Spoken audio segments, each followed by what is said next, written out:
when I was working my way up, I always wished that I had the chance to be able to have a little chat with the people that I looked up to, the ones that I saw on stage, and really wished that I could be like. Well, my name is Chris Baran, and I have been around probably about 40 plus years now, a couple of hair awards behind me.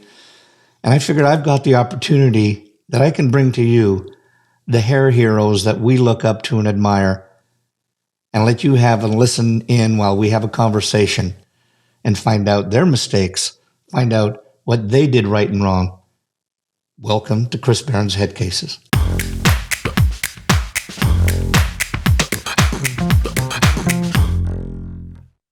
This week's episode of Headcases is with a special friend of mine. Now, I want to talk to you about artistic director status. This person was the JCPenney artistic director of the year, where he was overseeing 800 salons, with Matrix, where he led a powerhouse team, and with Ulta Beauty, where his teams were big winners of NAHA. Now, most impressively, he just launched the Nick Stenson limited edition collection. My good friend, Mr. Nick Stenson. So let's get into this week's Headcase. Nick, welcome, first of all, to Headcases. And just so you know, I always feel that somebody like you and I to go through what we went through. That's why I called this thing Headcases, because you got to be in that to do what we do. But buddy, I've known you for years. We've done shoots together and so on. And I'm going to use a word because I was trying to think about what would be a word that I could use to fit in here. And the word's plethora. And I don't know what that word really means. I think it means a lot. Wow. But here's what comes to my brain. I know what I do. I know what other people do. But good Lord, the things that you have to do. I'm art director. You're in a leadership position. You do photo shoots. You run campaigns. And then there's the little known, very easy task of creating and launching a product line, which you've just got through. How the hell do you manage all of this? People ask me that probably every single day of my life. And, Chris, I have the same answer for everyone. I'm so blessed that I found an industry that I love through and through, that I probably work almost every hour I'm awake in some form or fashion of that. But I love it. And I don't actually think that I work. I actually love everything that I get to do. I feel extremely privileged to be able to wear so many different hats, to encounter and work with so many different talented people from so many different backgrounds. And I feel like that's what's helped me grow as an individual, as a leader, as an artist, is by all the great people like yourself that I've had the opportunity to meet and work with, that just keep enriching me and filling my cup back up. So that gives me the strength and the kind of fuel to want to continue to do more. Yeah. So I'm just reading into that. You're a superhuman. Yeah, no superhuman. I promise you. I break too. So listen, I want to take everybody back, because I think that everybody always thinks that, you just start off running and all of a sudden you came out of the womb and you're a superstar. Why hairdressing? Was there something else that came involved? Was there something else you started with? Why hairdressing? How did you get started in that? Well, I like to tell everybody I'm born into beauty. I'm born. My dog has an opinion on that too, but dogs are welcome on here. Thank you. I'm born and raised into beauty. My mother was a hairdresser for 37 years, had her own salon. So I grew up where every single day of my life, and when I was really small, we had a salon in the basement. And she did friends and family and that kind of thing. And then as we grew up and we were in school full time, she then opened her own salon outside of the house. And after school every single day, that's where I went and did homework. And that's where I spent every day of my life, basically, and got to know the salon industry. I loved it, fell in love with it. But honestly, Chris, I never wanted to be a hairdresser from a young age. My goal was to be a doctor. That's what I really wanted to be. I wanted to be an orthopedic surgeon. Wow. So, yeah, which I'm glad I didn't do that now, but yeah, I digress. I was in sports medicine, physical therapy. I had scholarships to go into medical programs. I was working in the emergency room on the weekends on the ambulance, doing emergency assistance in the ER, and also working in my mom's salon. And what I quickly realized is that I just really enjoyed the energy and excitement of the salon more than I did what I was doing to help people. And when I realized, I did a lot of soul searching as to why did I leave wanting to be in the medical field to go into hair? And it was because why I got into the medical field is I wanted to help people. I wanted to make a difference on people's lives. And what I realized really quickly was my mother was doing that every single day in the salon, and she didn't even realize it. And I didn't realize it. And how I realized it was that my mother had a big picture window in the front of her salon. So you could see people coming in and you could see people going out. And I remember a Saturday where I was watching people come in with their head down and just kind of like the weight of the world on them. But when they left, they were shoulders back, head up high, and they felt good about themselves. And I thought, wow, they came in feeling one way and left feeling another. And that was the power of a hairdresser. Like that was the power of the salon experience, right? Because that's the other thing. You can't explain the salon experience till you're actually in it. And the camaraderie that happens and the fun and laughter and the tears and everything that goes on in a salon, right?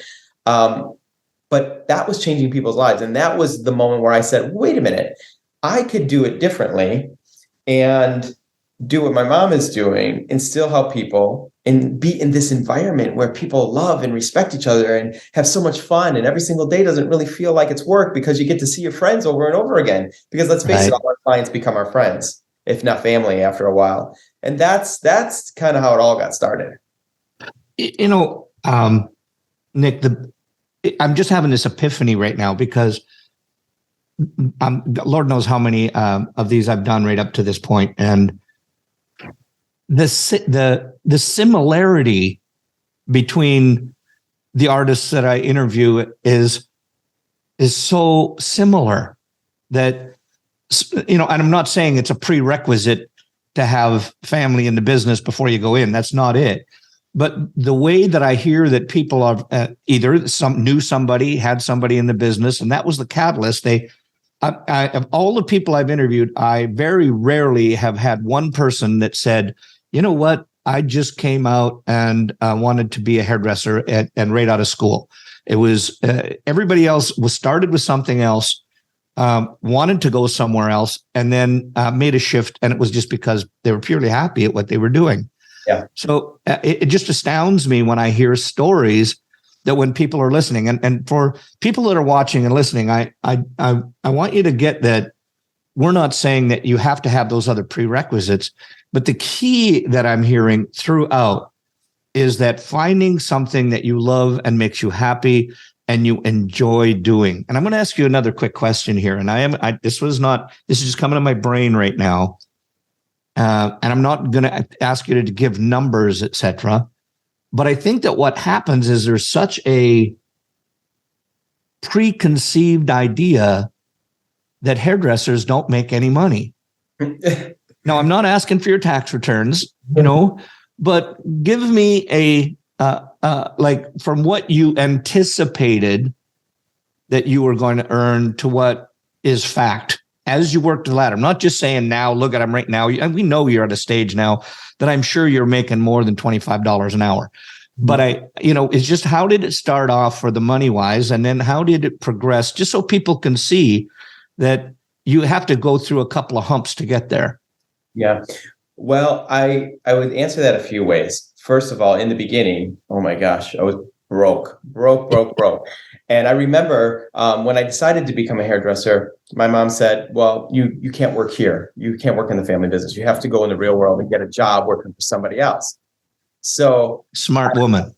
Yeah. So I went and wanted to work in this salon and spa so bad. And he said to me, I don't have any chairs open and I can't give you walk-in business right now because, I have some new stylists that just started, so it wouldn't be fair to them. And I said, just let me shampoo, and he says, I don't have the extra money to pay you. And I said, that's right, I work on tips. I just wanted to get into this. He had a big salon and spa, so I wanted to understand what that inner workings were. What I quickly did is I became a nail tech. I became an esthetician. I became a makeup artist. I specialized in waxing. And that was all the ancillary services I did that ultimately built my full book of hair business, because I took all those other services into long-lasting clients that came in for their hair. So it worked out really, really good. But let me tell you, the first few years was rough. and there was not a lot of money coming in. I remember when I went and bought a new car because the transmission in my car busted. And the guy said to me, your payment's going to be $175 a month. And I said to him, you got to do better. I can't afford it. Like, I can't afford $175 a month.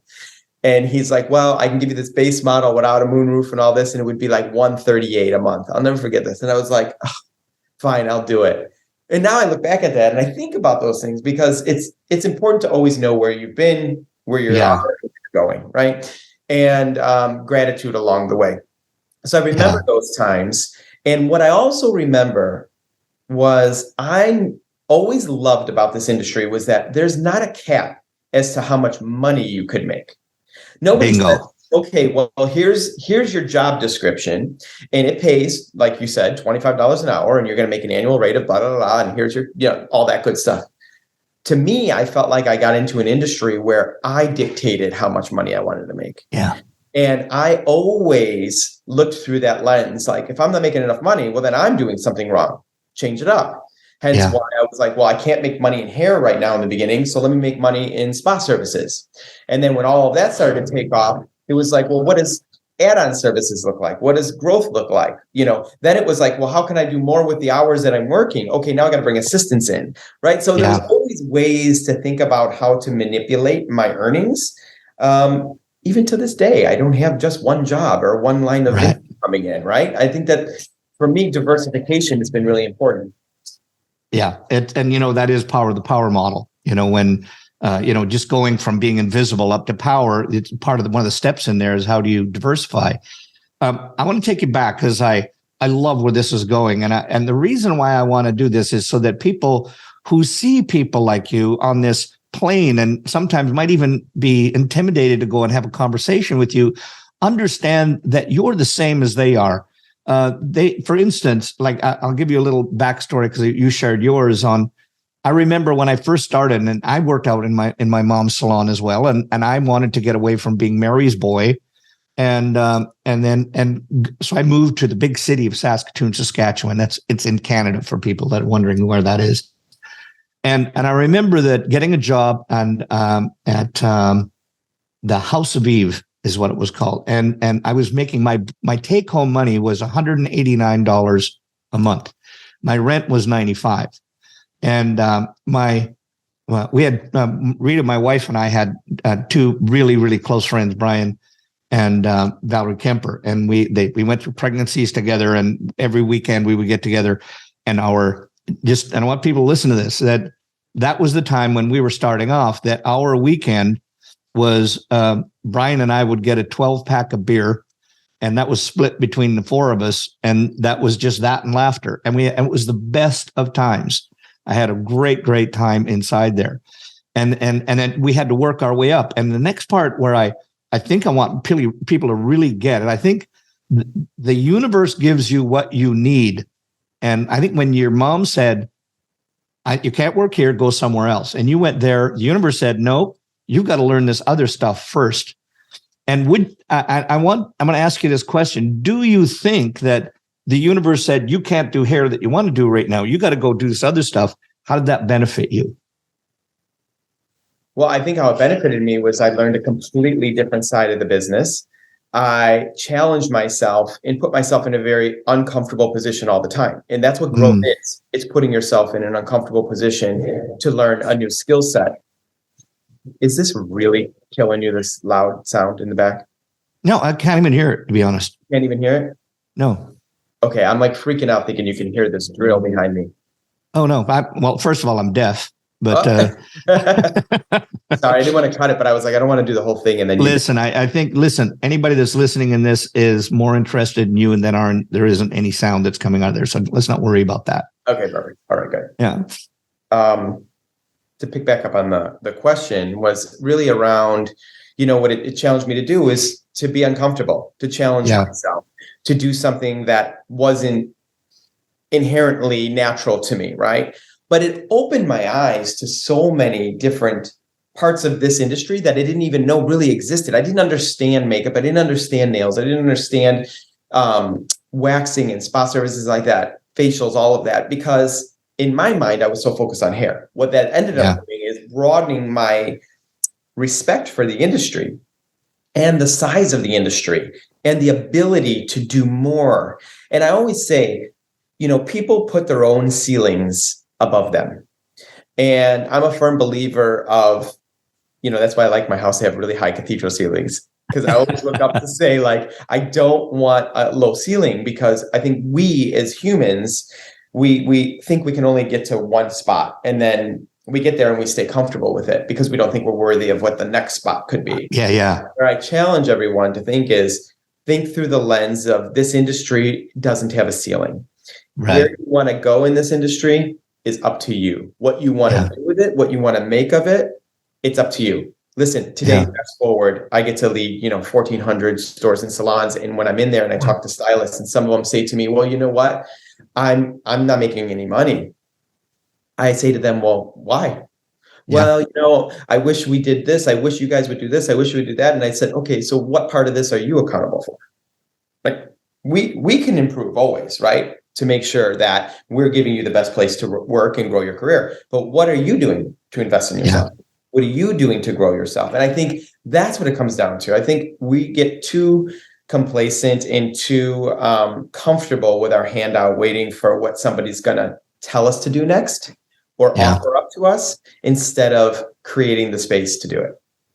Yeah. You hit on something really key there. As you may or may not know, I'm involved in the beauty school business too. I'm part of a franchise group. And I hear from the people that go into admissions, and it's always generally this will sound very, very similar to a lot of people listening and watching, is that when they went in, sometimes your parents go in with them. And the first question that they often ask is, how much can you earn? Which is, it's a statement that's really hard to understand. And so here's the one that I use. You'll make exactly what you deserve. I'm going to say that one more time. You're going to earn exactly what you deserve. Yeah. So you put your time in, you get educated, you do your practice, you do those things. You'll earn, pardon my language, but you're going to earn a piss pot full of money.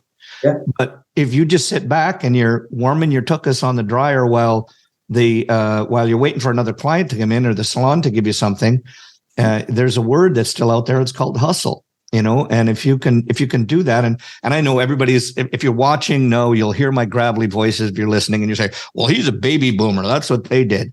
But it still applies today. That's where, if you want to make more as much or more money than doctors or lawyers, hustle. If you learn. It's so true. And I don't care what generation you are, but listen to this. If you think about, I use our country, think about what our country was built on, right? Mm-hmm. It's hard work. It's rolling up your sleeves. It's doing a lot of trades and things that nobody thought they were going to ever do, but they figured it out because they wanted to provide for their family and create a better future. That still holds true. I don't care how old you are. That holds true. And even if something is handed to you, what do you do with it to make it even better, or to say thanks to the person or organization that supported you? Like, I'm a firm believer of, like, you have to continue to give it in order to keep. Yeah.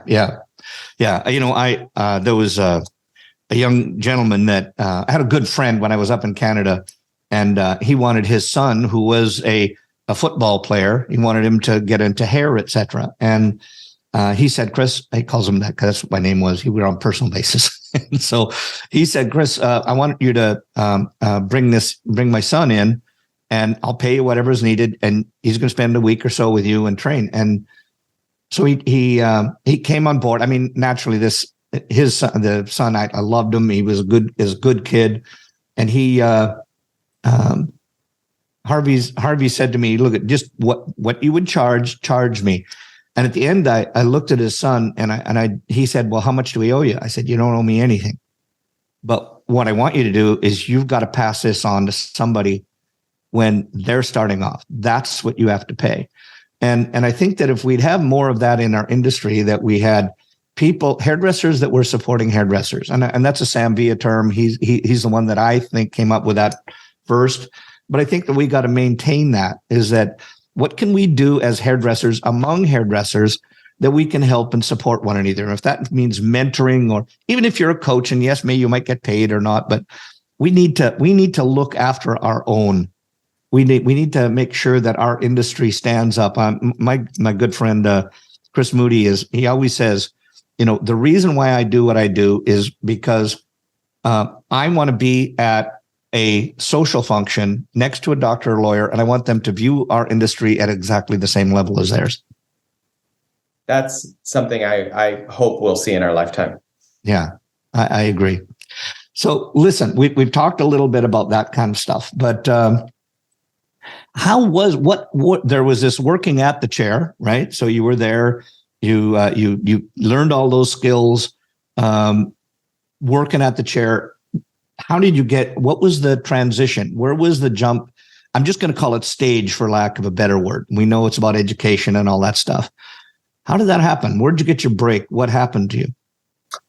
Well, a few things. I was working at that salon. They opened a second location. I became the manager, fast forward, right? I became the manager of both locations and then realized, I want to do this for myself. I don't want to really do this for anybody else anymore. So I decided I was going to open my own salon. I left the salon that I was working for, and my mom said to me, well, come work here while you're building your new salon, at least so you don't lose your clients. So I said, okay, fine. So I went there, and I remember going in with a bottle of wine and thinking to myself, oh boy, my clients are used to this beautiful salon and spa, and no disrespect to my mother, but her salon was a little dated, not the same experience. So I started to remodel the salon for her, and quickly, there was a flux of new clients coming in, and my mom's like, what's going on? And I'm like, well, people think a new salon opened up in the neighborhood. So that's why we're getting these, new guests. And I decided not to go open my own salon and stay with my mom at that time. And the sales consultant came in from, at the time it was Victory Beauty Supply. I remember Victory Beauty. Yeah. And she said to me, I really think you should get into education. No, she didn't say that. She said, they're auditioning for educators for Matrix. And I said, oh, that's fantastic. I said, let me think about anybody I know, and, I'll send you some names. And she says, no, I'm telling you, I want you to audition for this role. And I said, what the hell do I know about education? I said, first of all, I just came here to my mom's salon. I'm remodeling. I'm trying to figure this all out, all this kind of stuff. So she said to me, no, I watch you every time I come in, and I just think you have this gift of connecting with people. And I think that's what educators do. And I would love for you to take a shot at it. And I said, okay, leave me the details and I'll think about it. Fast forward a few weeks later, I was doing my aunt's hair in the chair, and she said to me, oh, your mom was telling me about this Matrix. Like, are you, when is the audition? I said, oh, well, it's technically later today, but I'm not going.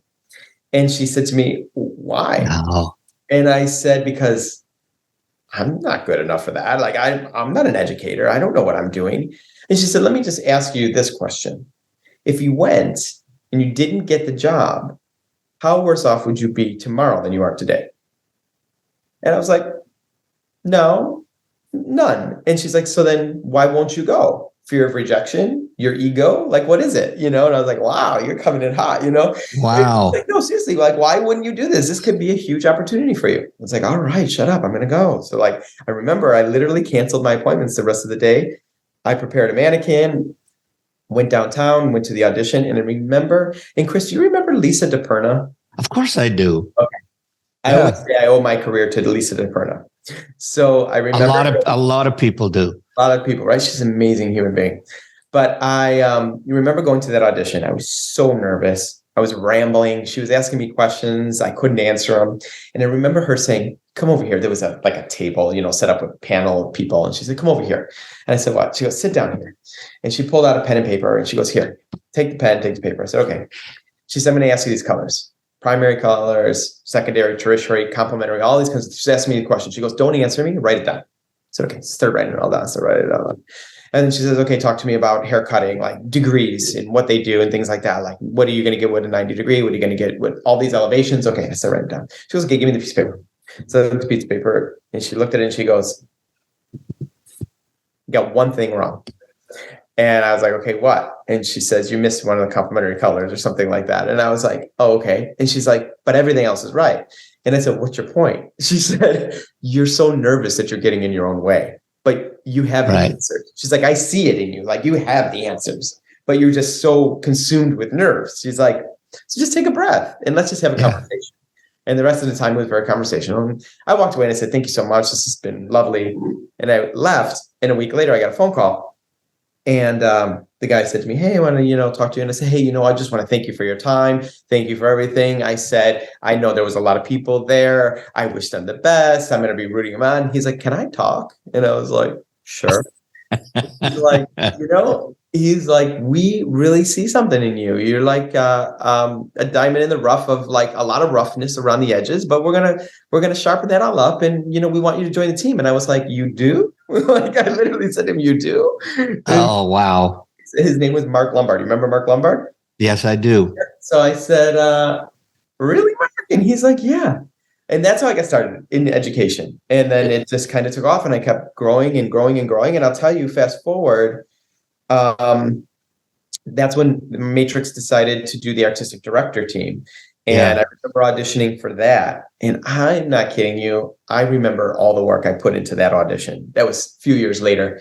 And I got the call, and I thought I did perfect, like not perfect, but really good, Yeah. I got the call to say that they decided to go in a different direction and were not going to put me on the team. And I was devastated. Chris, when you talk about devastated, because where I was a few years before, where I was not confident, I felt like I put all the work in and earned the right. And I was like, I'm ready. This is definitely the next thing for me. And the universe slapped me right on my ass and told me that, no, it wasn't your turn. Right. And I remember wanting to quit Matrix at the time because I was so mad. I was like, give me a reason. And I remember, and I won't name names, but the person at the time said, when I asked for a meeting, I said, can you just tell me all the things I need to work on? And it was a very kind of runaround answer. And I said, I'm not following you. Like, I don't feel like there's anything concrete here as to what I really need to do to be on the team. So what was it? And she says, well, at this time, we're just looking for a different type of hairdresser. And I was like, whoa, okay. I was like, thanks for your time. Goodbye. Like, I was like, I'm not going to get anywhere here with that kind of a comment. And I remember talking to my leader at the time, and she was like, listen, don't lose faith here. It's a moment in time. Let me work with you. Let's work on some things. Don't give up. And I literally was going to give up. This is another thing where like your ego gets in the way, right? And I was going to give up and I was going to quit. And I remember there were other manufacturers soliciting me at the time. And I was like, this is my exit. Like, this is my time to go. And then I remember talking to my parents, and my parents said to me, well, go prove them wrong. Go prove them wrong. Like, why are you going to quit? So when it gets tough, you just quit? Like, is that what you're going to do in life? We're not built that way.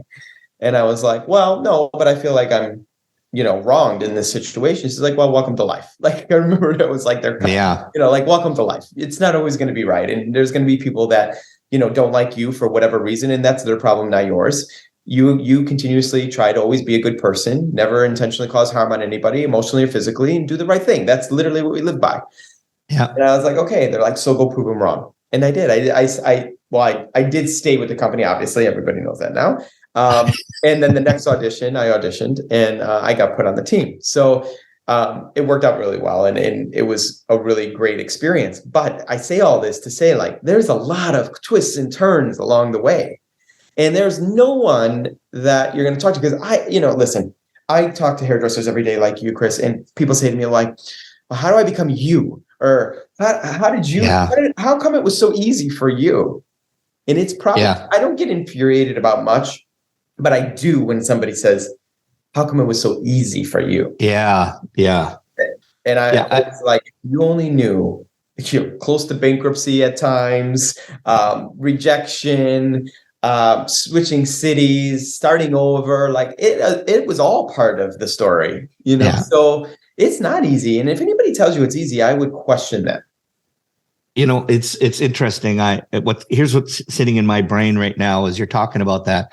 I think that when people look from the outside in, they look at your, I call it is your videotape, and if you can imagine just the string of video, you can tell how old I am because now it's all digital. But if it was film, all they're doing is it's like somebody cut out all of the crap that happened.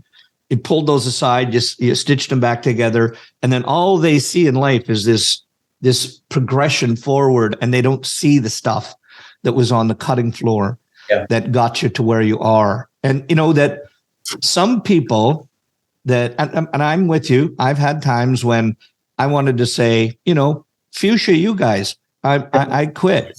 And I think that's when you persevere and you get through it. And like you said your ego can hit you hard and you can feel wronged.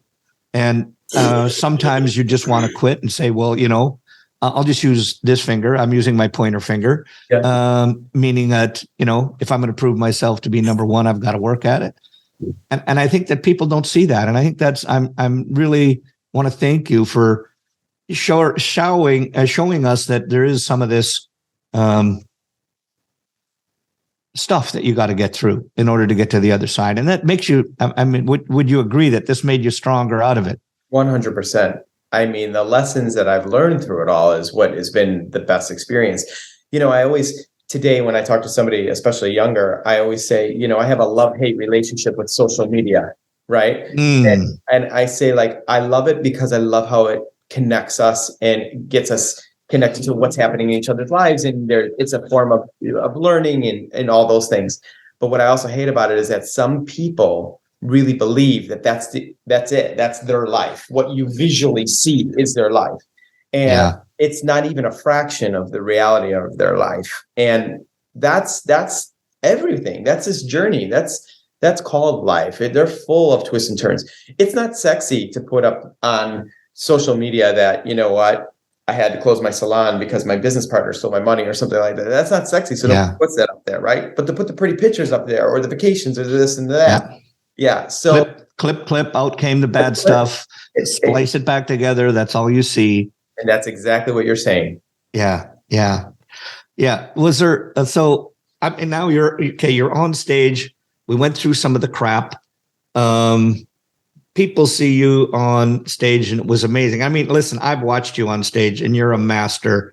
And I know you went through tough times. I know it there and it took a long time to get there, but I still, you are a master at what you do. You are composed. You look the part. You speak well. I don't think I've heard you say one more time once since we've been on here. And I do that all the time and it still bothers me. However, people see you in that regard. Has there been an event or a show or something that really freaked you out when you had to go to do that show? Is there something that comes to your brain where you went, oh my God, this one just went sideways on me for whatever reason? Yeah, I'll tell you. I don't know if there's one particular that went sideways. Well, we've all, I don't know about you, but I've got to say, I'd always say which one. Yes. Whether it was my brain. I'm searching in my brain because there's been a lot that I've walked off and gone, oh, that was bad. There's been a lot like that, right? What I will tell you is, especially now that I have a junior team that we're mentoring that's growing and stuff, they'll always ask me when we're behind stage getting ready to go out, do you get nervous anymore? Mm-hmm. And I say, every single time I step my foot on stage, I get nervous. And if you don't, that means that you don't care. It means you're not challenging yourself. You're not getting up there to do something different. You're not full of passion in my mind. So yes, I get nervous every single time. But I'm going to be honest with you. I'm going to tell you a story that I actually haven't shared with anybody. It was Premiere Orlando last year. Big show. Huge show. Big show. And I hope my fellow pro team members don't mind me saying this, but it's real. We did a show on the main stage at Premiere in the big auditorium. And we went out there and we did a show. And it was good. And it ended and we all looked at each other. And I remember standing in the dressing room and everybody was kind of quiet. And I said, how does everybody feel? And they're like shit. And I said, yeah, me too. We definitely came here a little cocky and didn't prep the right way. And we put on a show that we thought we could do in our sleep. And it failed fast. And it was a boring show. Did somebody learn something? Did we do all the things you're supposed to do to teach somebody something? Yes. Was it fueled by passion and excitement and process? And was there all the big moments that have to happen? Did they all click? Absolutely not. Yeah. And I remember we all walked away feeling really deflated. And I said, I think our ego kind of got in our way, that we thought we could do this without all the work that goes into doing this in advance. Yeah. And it has been probably the best thing that's happened in the last year for us as a team, because everything that we did following that, we really loved, because we poured our heart and soul back into it. So you have to check yourself. I tell that very vulnerable story to say, no matter where you are in your career, and this was just last year, you have to check yourself and check your ego. And if you say, oh, I don't have an ego, everyone has an ego. Everyone's like, I got this, right? And the reality is, somebody's got it better than you. Somebody's going to do it better than you. It's about how you deliver it. It's about what you offer to an audience. It's how you connect with people. It's how they walk away and you make them feel, right? Yeah. So checking yourselves, your team individually. If you're working in a salon, checking your salon team. If you're working on a team like we do, Chris, it's checking the teammates around you. It's extremely important to do, and hit a reset button every once in a while. And when you do that, you fill your cup back up and you come back even stronger. And I feel like that's what happened the back half of last year, was everything that we were doing together. I was like, I couldn't wait to go to the next thing, because I'm like, oh my gosh, this is amazing. This is beautiful. This is better than I ever expected. And it was because everybody was all invested in work, did the hard work. I hope that everybody is listening to what is really being said here.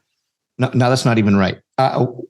What if you're looking deep into anybody that's listening and watching right now, just think about what was really happening there. Is at first everybody goes good, but it takes a leader to say that, look, how does everybody really feel about this? And then to pull that team back up again. And I'm not saying for any reason that you guys, it wasn't a bomb, but I don't hate me for people that are listening, but I like the fight game. I like MMA. I used to do some coaching. I was a terrible boxer, but I used to do a little bit of coaching when I was there, and I love the fight game. But the first thing you have to learn in the fight game is you're never going to win every fight. At some point, somebody's going to come along, and you're going to have a bad day. And so everybody has a bad day, but you can't just say, you know what, that was okay, and ignore it. The biggest thing is like you did, I think we got full of ourselves. We thought we could do it. We didn't put in the time. And so as soon as you get that, you just do it. So if you wouldn't and my point is, as a leader, if you wouldn't have brought that up, everybody might have said that, okay, I can just skate from here on in. So congrats to you. And that's my takeaway. That's what I kind of read into that.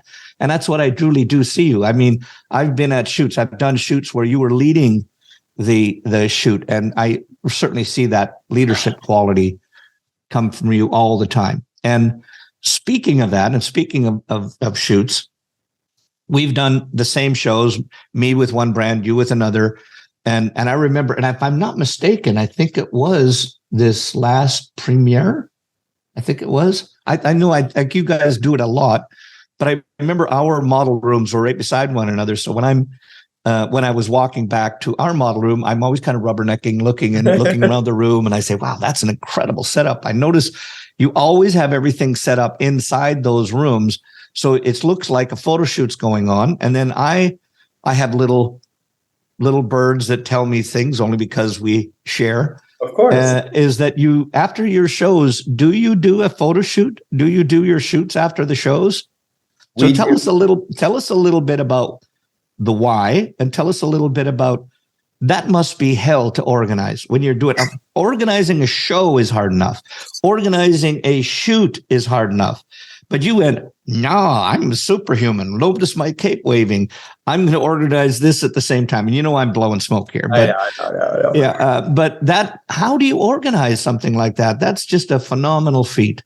Yeah, thank you. I will tell you, it stemmed from an observation I had. I was like, wait a minute, we're doing these great shows. They're really beautiful. And if anybody's in the audience, they enjoy them and they get to see beautiful models. But what about the hundreds of thousands of other people that maybe would like to know a little bit about it or see these models that aren't here? We're missing that audience. And with the demand of social media, and I call it the machine that you constantly need to feed, I was like, it's a missed opportunity. We need to figure out, how do we get more legs out of this one experience? And quite frankly, Chris, you know this, you got to figure out, how do you stretch that budget too, right? So how do you really make it work for you? The ultimate B word. Yeah, exactly. So that's where that stemmed from, was how do we create enough content that we can get groundswell outside of the event afterwards? Yeah. And then it comes down to, you have to have a damn good team in order to make the mechanics work, right? And the orchestration of it. Because when I tell you, it's spreadsheet after spreadsheet of, okay, so you're going to go on stage here, then you're going to leave here, then you're going to go to the other connection center, then you're going to leave there, then you got to get on set because your models will be waiting for you because somebody's going to bring them there, and then they're going to get done. But then maybe Sean might need it for his show. So now like that model has to change, move, and go to the next thing. So it is definitely very orchestrated, very planned out. And if there's one piece that falls, it's definitely a domino effect. But we've gotten such a good rhythm with it now. And the team knows, okay, so here, okay, I'm off stage. I got to go take a picture here. We got to meet these people here. Then we got to go back to stage. We got to shoot them. Then they can go to the next thing. And it's turned into a well-oiled machine now. But it wasn't always. It was very clunky in the beginning, to be honest. At the very beginning. Now, tell me if I'm wrong, but sometimes you even do your NAHA shoots at the same time, yeah? I know. So basically, you're telling everybody here that I'm completely crazy, which you are. I mean, I think it's madhouse, but I mean, because I've tried them, I've been through there, and I know what it's like. But you know, you pull it off. That's the crazy part. Yeah, but I think that my team most times wants to just literally kill me, because it just depletes you of every creative juice you have left in your being. But you would have to, I'm sure what you have to do is they have to put their creativity in beforehand. You can't come in and go, what am I going to do? No you way. Have to spend time beforehand doing all of that so that your creative juice is there, and all you do, I call it plunk and play. Yeah. You know, it's all ready to go. You put it on the head, or you get the hair dressed, or you do whatever you do. And now it's mechanics and discipline. It's not about necessarily the creativity. It's true. I don't even cast my models on site anymore. We all do pre-casting so that every artist walking in knows the hair, what they're working with, the person, the likes, the not likes, the boundaries, all of that. So they can come in with such a solid plan, or else it's just not possible. It's just exactly. You can't do anything like that on a whim. You just can't. Yeah.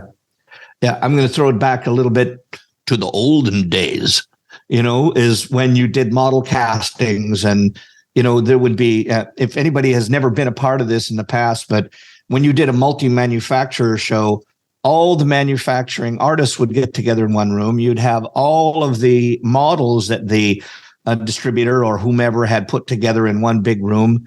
And then you would take turns picking the models. And you might have come in wanting to do one thing, and you had to completely change your show based on the models that you got.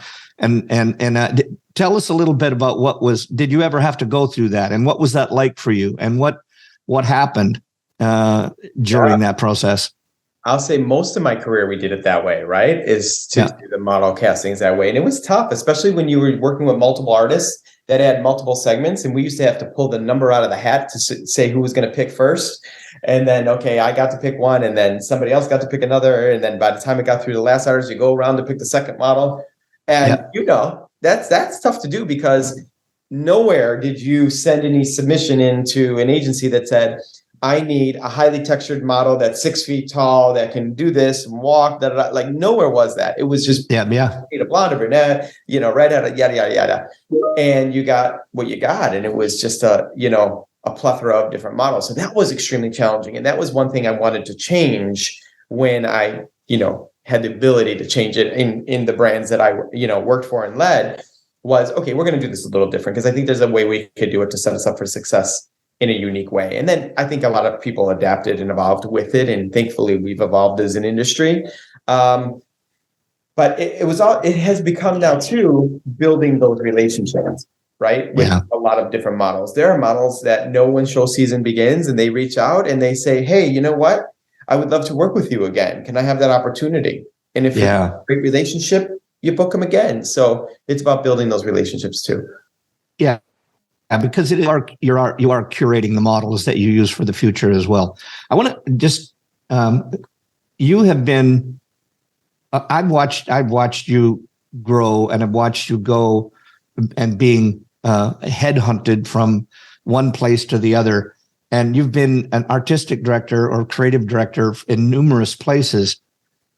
What's the biggest thing that you've learned from a leadership position in being that role? I would say the biggest thing I learned would be that it's less about the talent in their hands and it's more about the people that they are. And you're building teams, you have to have the right people with the right intention that brings something unique to the team that's differentiated from each other, that complements each other, doesn't take away from somebody, doesn't overshadow somebody. It's a deposit into the bank of something that the team needs to be stronger. Yeah. And that has been probably my biggest success over the years, is putting the right people together. I always tell everybody, I'm really not good at much. The only thing I'm good at is identifying good people, quality people, talented people, and putting them in the right role, whatever that role may be. And I'd say that's what I pride myself on now at this point in my career. Yeah. I disagree with a lot of what you said about that's the only talent you have, but I know you were just being humble there. But thank you for that. But it's really, because it is quite a task to lead a team. It's very different from working at the chair or working for a manufacturer as an educator doing your thing than it is having to lead the team and understanding the working mechanics, the mental attitudes, the different skill sets that they have. And then there's everybody's need that they have. And we all know that need for recognition, need for being recognized by the team or group or individuals are really big. And they always say it's not just in artists, it's in salons, it's everywhere. And to be able to be the kind of leader as you are, what's the biggest thing that you do to try to take the focus off of you and onto the artist so that they get the recognition that they do? What is it that you do? What's your secret behind that? I think it's identifying what their true talent is and where they shine, and then creating a platform or a moment for them to shine. Yeah. And that is something that I think is so important. I've had so many people throughout my career give me the opportunity to shine. So now I feel that it's my obligation to my team, to the industry, that when able, give them that moment, give them that opportunity. Yeah. Because it takes and let them shine. from you. And that's the thing I think people fall short on with leadership, is they feel like, oh, I can't do too much for that person. I can't spotlight them too much because it takes away from me. And what I would challenge that person or that thinking is that when you become a leader, it's not about you at all anymore. And it's actually about what you're able to do for everyone else and how you bring that all together to be one unit. And there's also enough room at the top for everyone. There's enough room for everyone to shine. So remember that along the way. And if someone's doing something really great and you admire it, don't envy it, admire it, respect it, and do your own really good, whatever that is. And stay in your lane and focus on you and celebrate the person next to you. Yeah. It's really about abundance as opposed to scarcity, isn't it? For sure. You know, and I'm going to ask you you can answer this if you don't want. I'm going to tell you what I am first. I'm going to lead the charge on this one. I don't know if you're there, if you're that same kind of person, but I am a bit of an introvert, and I'm a bit of a what's the word I'm looking for? I find that I'm the kind of person that is oh God, the word is escaping me. But I don't like having this light put on me all the time. You know, I have a hard time with that. My son, who's directing the show and he's listening in on this, will certainly tell you that, like, I hate watching videos of myself. I hate doing all those things because all I do is pick myself apart. Of course. Where do you stand in there? Is it where are you at? Would you say that you're an introvert? Are you an extrovert? Are you how do you deal with being on stage, being looked at all the time? Yeah, I would say I'm an extrovert with introvert qualities. And here's what I mean by that. years ago, I was complete extrovert. I wanted to be everywhere, doing everything with everyone, and I wanted to be liked by everyone. Yeah. Today, I want to be there. I want to do it to prove to my brain I can still do it and that I haven't lost it. Yeah. But I no longer have the flame and fire to say I have to prove anything. It's more about proving to myself that I haven't lost it and I still have it. That's the one part. The second part is I genuinely love what happens when you get on a stage. I love that feeling, that rush that happens, that passion that comes through you. It's something that I don't get to do every day now with my day job with Alta. Yeah. I don't get to do that much, right? I'm in the business every day. So when I get that opportunity, it fuels me and it fills my cup, and it also makes me want to help others more. So that's that. I would say where the introvert part comes in is when I say years ago I was an extrovert and wanted to do it all and be everywhere. That was how I was in my career and in my personal life. Oh, wow. Now in my personal life, I love quiet. I like give me a high five. Yeah. High five. I like the intimacy of a dinner in my home where I'm cooking and I invite people I love around my table. I like getting out in the ocean on my boat and going as far as I can go and just blasting music. I like that type of stuff now. I like my time in the morning as the sun's coming up to sit outside and drink coffee in the quiet. Like I like those things that I would have made fun of myself years ago for. Yeah. So it's different. You evolve, and it's a different chapter and a different phase. And you know what is the best part about it?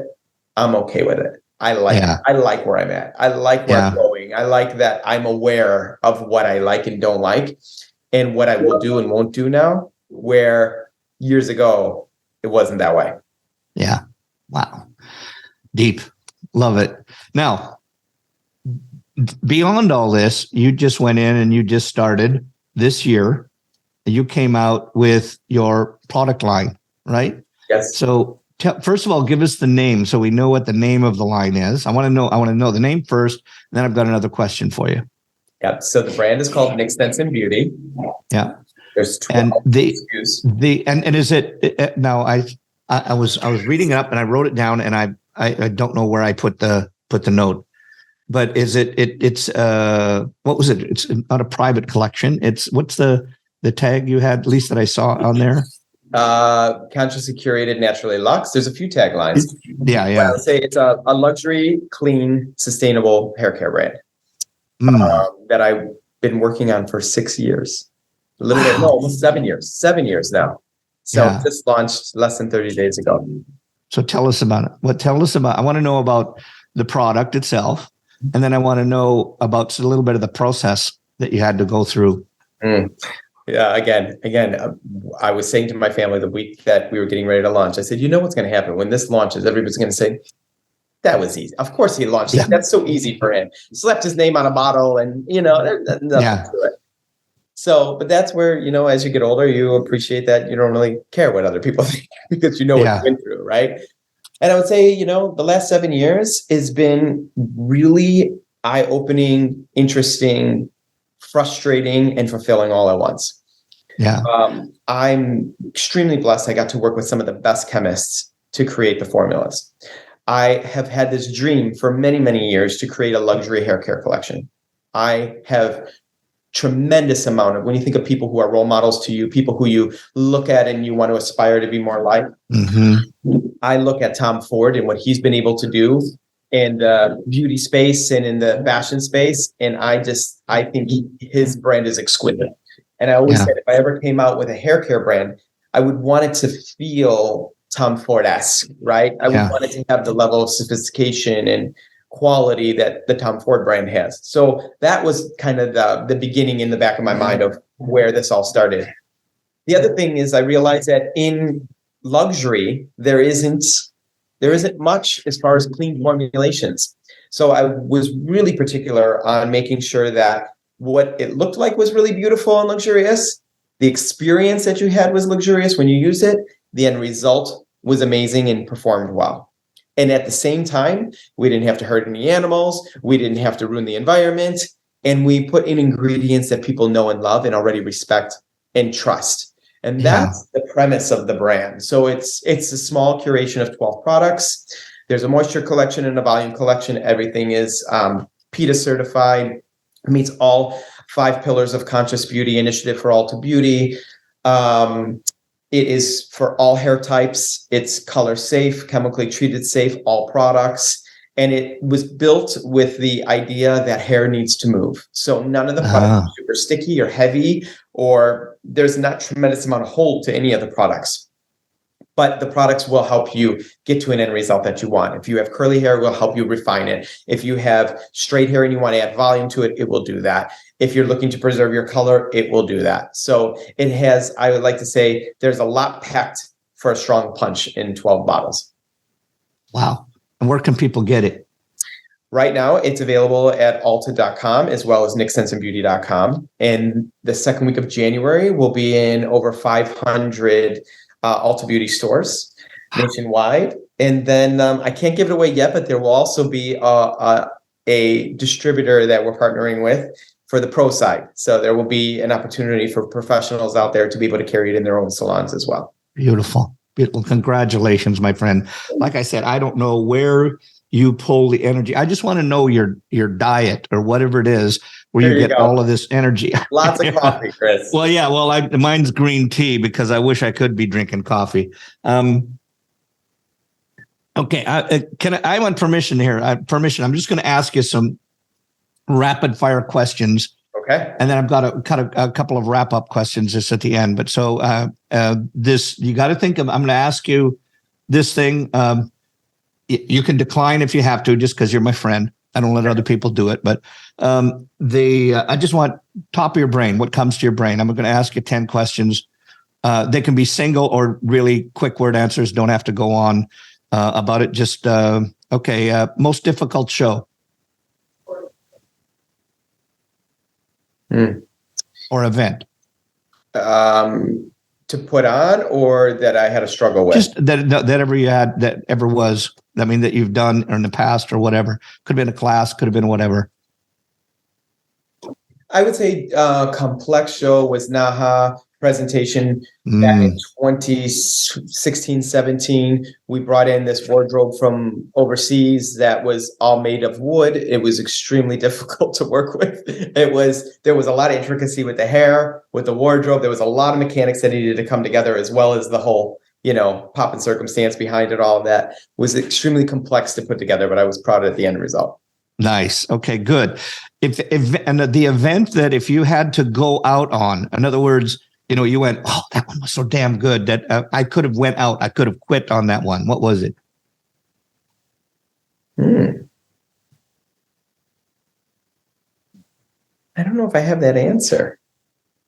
I will tell you, the last photo shoot we did as a team, we were commissioned to do the marketing campaign for ABS Chicago 2023. Right. I don't know if you've seen any of the collection. That was another complex one. But wow, I'm really happy with how that turned out. So if that was my last shoot, I would be okay with it. That's awesome. Let's see. Things you hate the most in life. Entitlement. Entitlement. Good. What you love the most. Love. Like I love. Yeah. The one thing you hate most about our industry. The lack of respect it gets. The person you admire the most. Oof. My parents. Person you wished you could meet.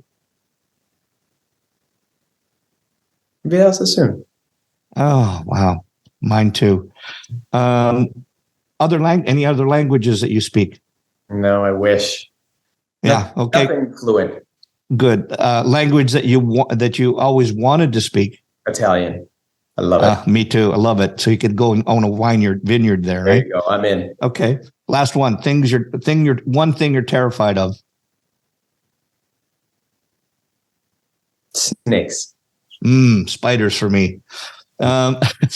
Listen, I want to just leave you with this is the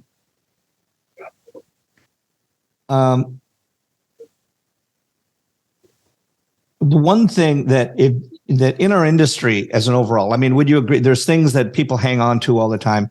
What was the one thing that if you could tell people that are listening or watching right now, that if they could let go of, what's just the one thing, doesn't need an explanation or anything, what's the one thing that they should let go of or stop doing?